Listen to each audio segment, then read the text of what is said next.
Okay, so if you flip to the very end of the Old Testament, you'll find this collection of 12 really short books. We call them the Minor Prophets. Now, at first glance, they can seem kind of random, right? Just a bunch of different voices.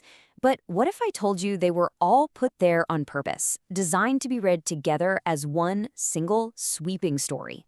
The first thing that probably jumps out is that name, minor prophets. And you can't help but think that must mean they're less important than the major guys, like Isaiah or Jeremiah. But is their message actually minor? That question right there changes everything about how we read these books. And the answer is a big, resounding no. The term minor has absolutely nothing to do with their significance. It's just about length. Think of them less like these huge, epic novels and more like short, powerful, concentrated shots of truth. Their message is anything but minor. In fact, these prophets are tackling some of the biggest, heaviest themes you can imagine. They were speaking right into the middle of national crises, widespread corruption, and a ton of confusion, all with a message that was incredibly urgent and deeply profound. A really great way to get a handle on their main job is to think of them as covenant watchdogs. So, what's a covenant? Well, it was this sacred binding promise that Israel had made with God about how they would live and who they would be.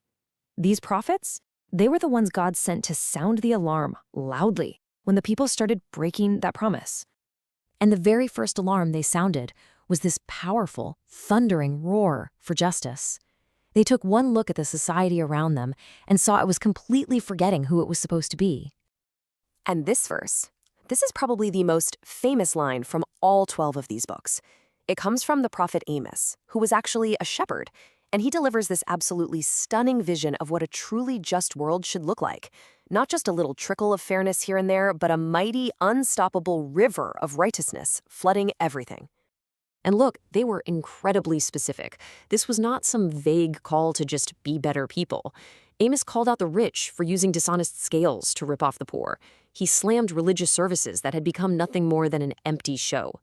Obadiah, he called out an entire nation for its arrogance and violence. The message couldn't be clearer. For these prophets, real faith had to show up in how you treated the most vulnerable people around you. Period. But this whole thing wasn't just a public lecture about social problems. It was also intensely personal. At its core, it's the story of a broken heart. To really show Israel how much their unfaithfulness hurt, God did something pretty wild. He didn't just send a memo. He turned a prophet's entire life into the message. He commanded the prophet Hosea to become what you might call a living parable of God's own painful experience. The command God gave him was just shocking. He tells Hosea to marry a woman who he knows will be repeatedly unfaithful to him, and then he tells him to keep pursuing her, to keep loving her, even to go and buy her back when she's left him for other lovers.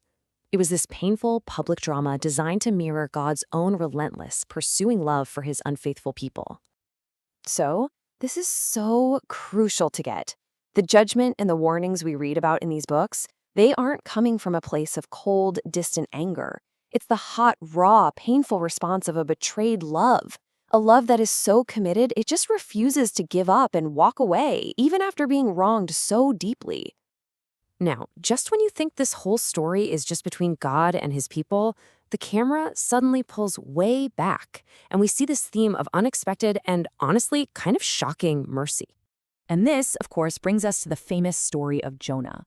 So God calls him to go preach to Nineveh, the capital of Assyria, Israel's most brutal and hated enemy. Jonah, naturally, runs in the exact opposite direction, gets swallowed by a giant fish, and finally, reluctantly obeys. But the real climax of the story isn't the fish. It's what happens next. The entire enemy city actually listens, and they repent. And Jonah, he is furious about it. And you have to hear his complaint to God. It's incredible. He's not mad because God is harsh. He's mad because he knew all along that God was gracious and merciful.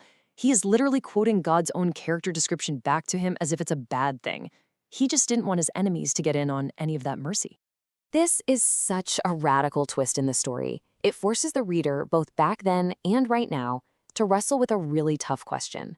What does it mean that God's compassion isn't limited by our borders, our politics, or our resentments? Why does it matter that his mercy reaches even to the people we consider the bad guys?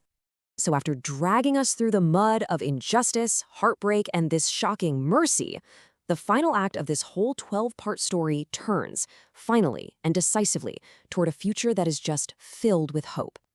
And a huge piece of this hope is all wrapped up in a coming king. What's so fascinating is how these different prophets, sometimes living centuries apart, each add another brushstroke to the same portrait.